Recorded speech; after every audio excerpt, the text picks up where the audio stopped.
Hi, everybody. I'm Tyler.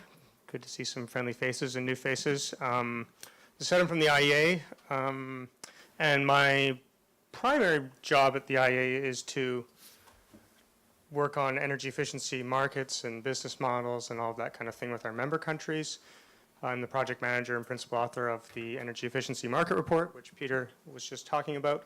But I read the program for the day, and I have kind of a canned market report kind of spiel, but I thought it would be a bit more relevant to talk about, in the post-COP21 days, about the role of energy efficiency in the climate. So I'm just going to slightly shift what we've done before. So with that said, let's get started.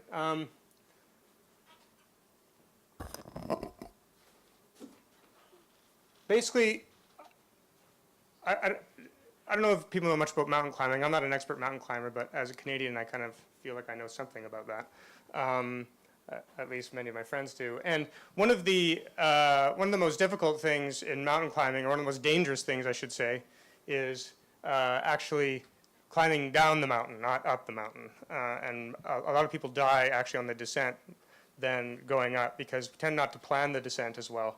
We get very excited going up. So there basically is a depiction of long-term global net greenhouse gas emissions. And the challenge that we're going to face going forward based on the IEA scenarios is that getting up is optional, but getting down basically is mandatory. And to do that, we need to get down to levels not seen since the 1950s globally. And essentially, we need to decarbonize at a rate faster than what we've carbonized over the past 50 years. We need to do that all the while the global world is developing, or the developing world is continuing to develop, I should say, while our energy infrastructure and systems are maintained and strengthened, while global climate change itself will have impacts on the nature of our energy system and the type of energy services that we demand.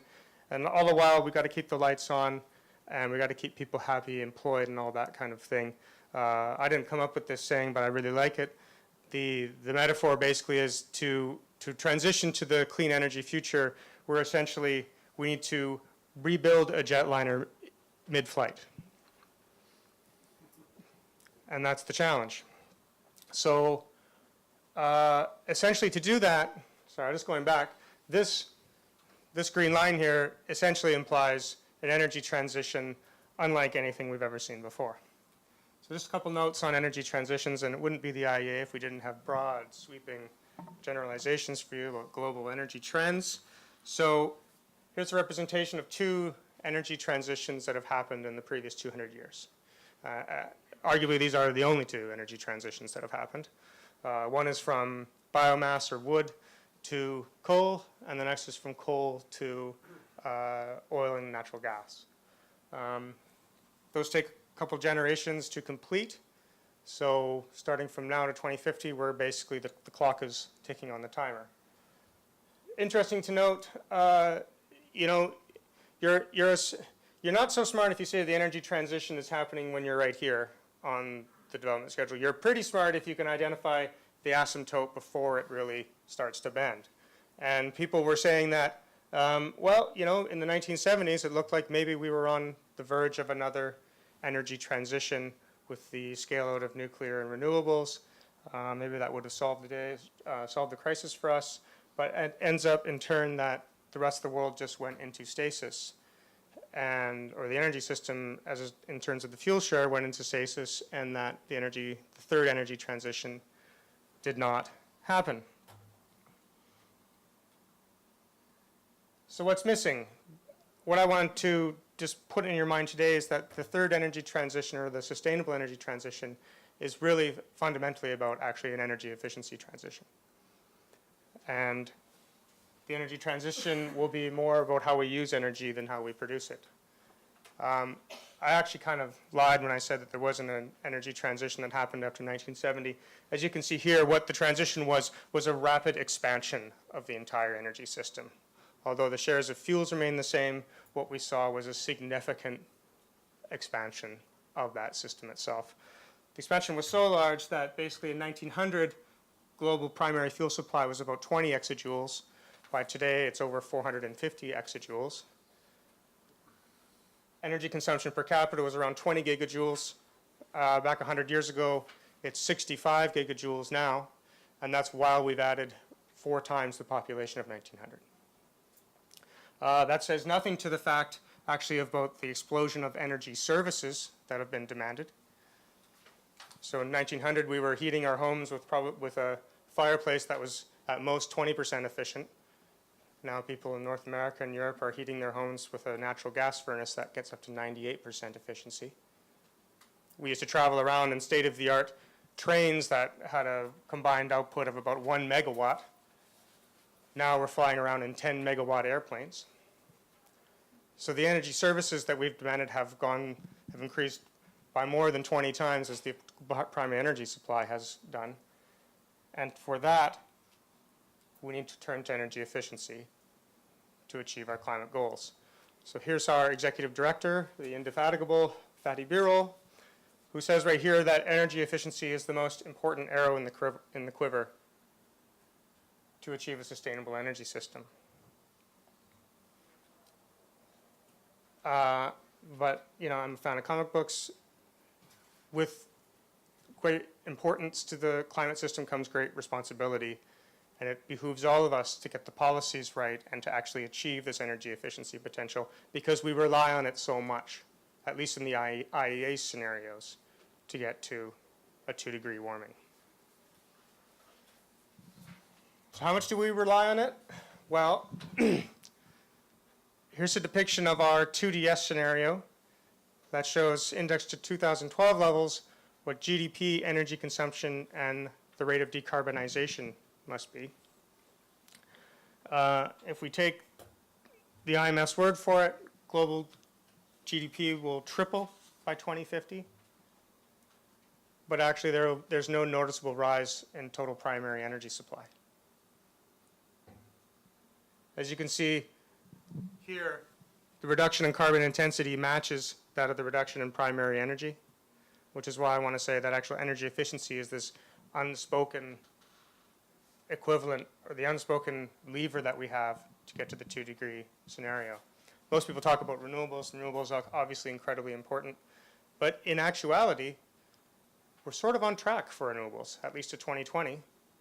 The World Energy Outlook says we need to be up at around 620 gigawatts of capacity of variable renewables by 2020.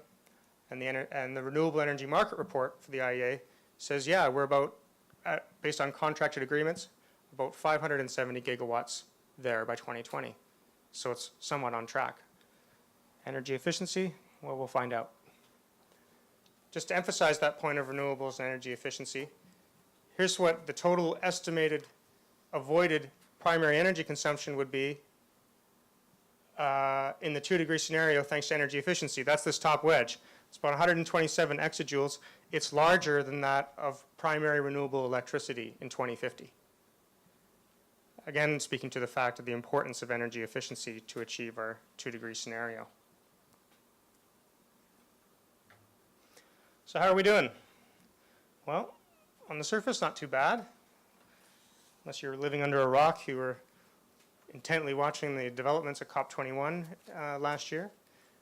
There was about 160 INDCs, over 90% of global energy use, 160 countries. Progress is being made, 1.5 degrees. But we've modeled what the cumulative impact of all the INDCs would likely be. And in actuality, they don't even reduce greenhouse gas emissions. They just slow the growth of greenhouse gas emissions. And we all know that actually we can't just slow, we need to ultimately stall and reduce growth. By 2050, it's about 10 billion tons difference between the INDC scenario and the 2-degree warming scenario. So there's a lot of work to be done. The IEA said, well, maybe, you know, the 2-degree scenario is a bit too ambitious. It requires a lot of forward action right now. But we can do a lot of stuff relatively easily, starting now, that is cheap, cost-effective, and that will get us eventually on the trajectory to meet the 2DS after 2030, and that's called the bridge. And as you'll notice there, this is the bridge scenario, and the keystone to the bridge is energy efficiency.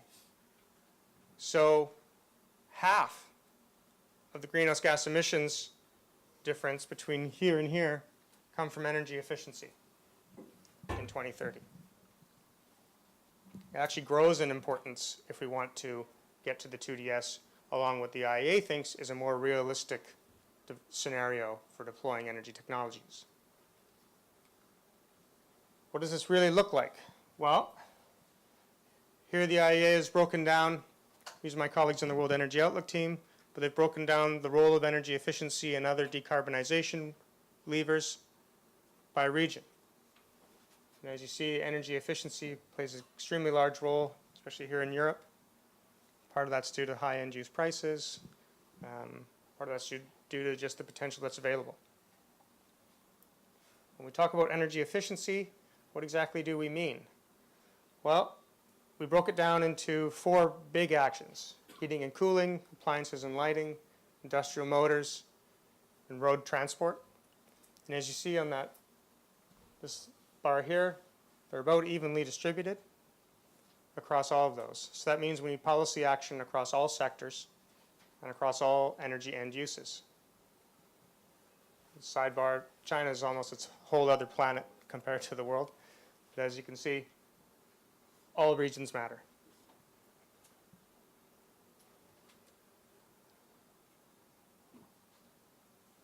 So there's the goal. We need to get from a 1.6% on average energy intensity improvement to about a 2.6% on average energy intensity improvement after 2020, down to a 3.1, 3.2% energy intensity improvement after 2030. How are we doing on that front? Well, OECD is doing not too bad. We are in line with the targets here. And this is just to say that the real huge energy intensity gains will have to come from non-OECD countries.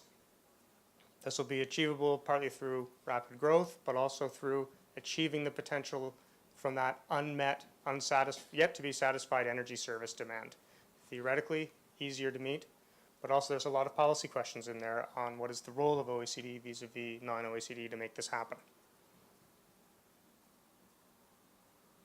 Just to note, this is starting in 2020, starting from basically now until 2030, we need to get to 2.6% global energy intensity improvement every year starting now. Not by 2030, every year. What does this mean for energy efficiency? This is getting more to my bailiwick now, which is energy efficiency markets and investments. Well, in a business as usual scenario out to 2030, 2035, we see that there's about $8 trillion in energy efficiency investment. Still significant and sizable, actually, when you compare it to the power system investments.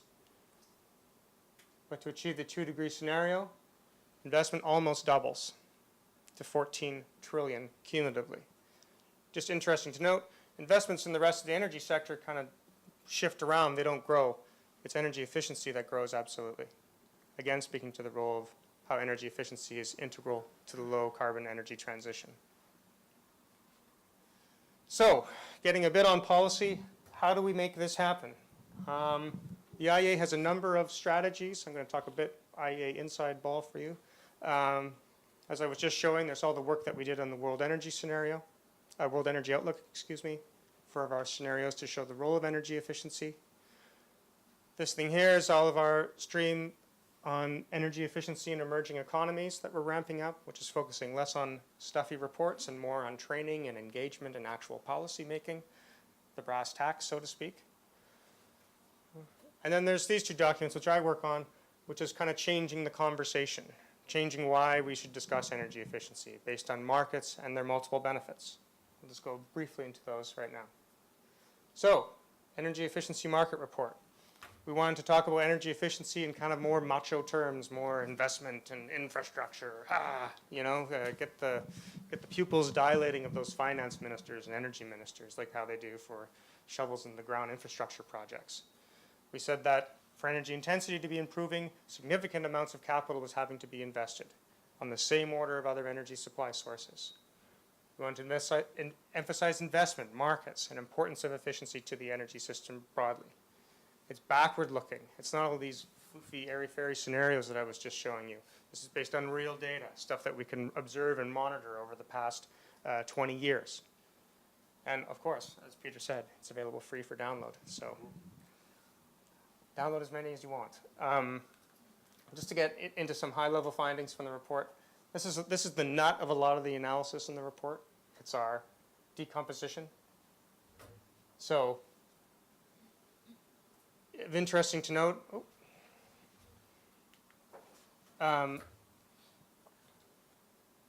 we have a detailed database of IEA countries, over 26 IEA countries, and their energy end use. We can decompose that database into various factors that influence energy demand. As you can see here, the top line is, we said to ourselves, let's build a hypothetical scenario of what if just our population grew and our economy grew, what would that impact be on total energy demand? We would find that energy demand would be about 30% higher than 1990 levels by 2014. But in fact, total final consumption of energy was down since 2004, 2005. What's explaining that? Well, people talk a lot about the role of globalization and structural change and offshoring of industry. We look at that effect here, which is our structural change. Yes, it's accounting for about over 5% of a reduction in total final consumption. But broadly speaking, energy efficiency is accountable for about 2/3 of the downward pull on total final consumption over the period.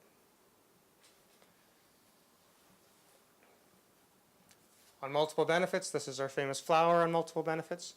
The multiple benefits book that I just showed you earlier covers these benefits. In the energy efficiency market report, we cover these ones. So quickly, we were saying we can, with the previous decomposition, we can conduct a hypothetical scenario that estimates how much energy efficiency saved over the past 25 years. We can then multiply that energy savings by, say, end-use fuel prices. What we find here is that energy efficiency improvements since 1990 were saving consumers in OECD countries around $500 billion in energy bills and or energy expenditure. That was about $5.7 trillion cumulatively over the period. Just as a note, that's about double as much as the United States federal government spent on its national highway system over the same period.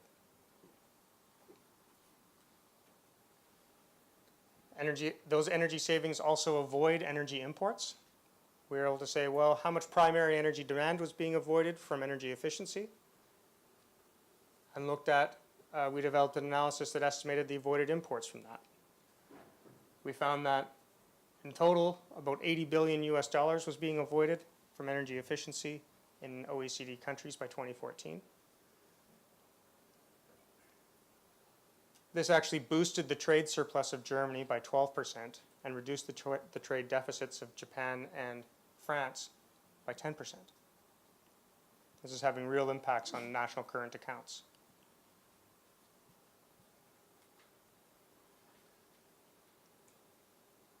Further, we said, what if energy efficiency had not improved, but we still wanted to see the same share of renewable energy production that we have observed in 2014? How much extra variable renewable energy would we need to invest in to maintain the shares that we see now? Does that make sense? So if we didn't have energy efficiency, we theoretically would need more renewable energy generation to compensate for the additional energy demand. Well, as we found for Sweden and Germany, they'd need an extra 5 and 6 gigawatts of variable renewables. If you estimate that it's about $1 billion a gigawatt, and there you go. Energy efficiency is avoiding a significant amount of capital expenditure. And one of the areas that I'm actually very interested in moving forward is the interplay of energy efficiency and renewables. How do they play nicely together, which I think they do very well.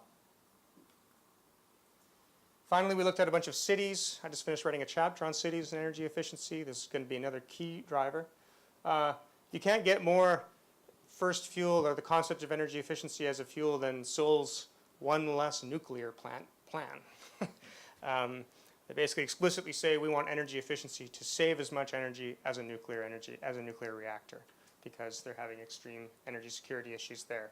So how do you replace, this is the this is on camera, I won't say. This is a Korean nuclear reactor, or looks like multiple nuclear reactors. It's a nuclear plant. How do you replace one of these? With LED bulbs and other things. Basically, Seoul deployed 2 million LED bulbs in less than 5 years. And actually, they hit the targets early. You know, the idea that efficiency is not this, is something different from raw energy or that real energy infrastructure is just, in my opinion, false. You can actually replace a significant amount of power capacity, for example, with energy efficiency. So I just want to bring it back to greenhouse gas emissions and the developing world. The challenge for us really is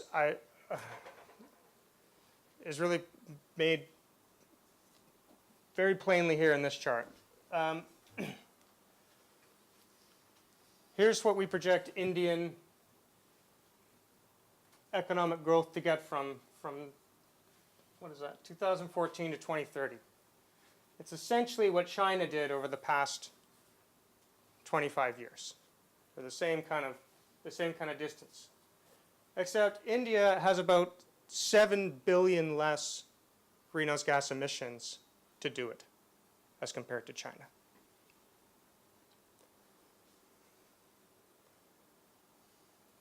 In my opinion, this is the model of sustainable development. And this can only be achieved through something like energy efficiency. The question is, how do we make this happen? I don't know, but I don't want to end on a down note. We haven't embarked on an energy efficiency project like this before, but that doesn't mean it's not possible. It's a double negative, I'm sorry. That means it's possible. Why do I think it's possible? Well, 2015, I think the data is just coming in now, but 2015, I think, is the warmest year that it's been in tens of thousands of years.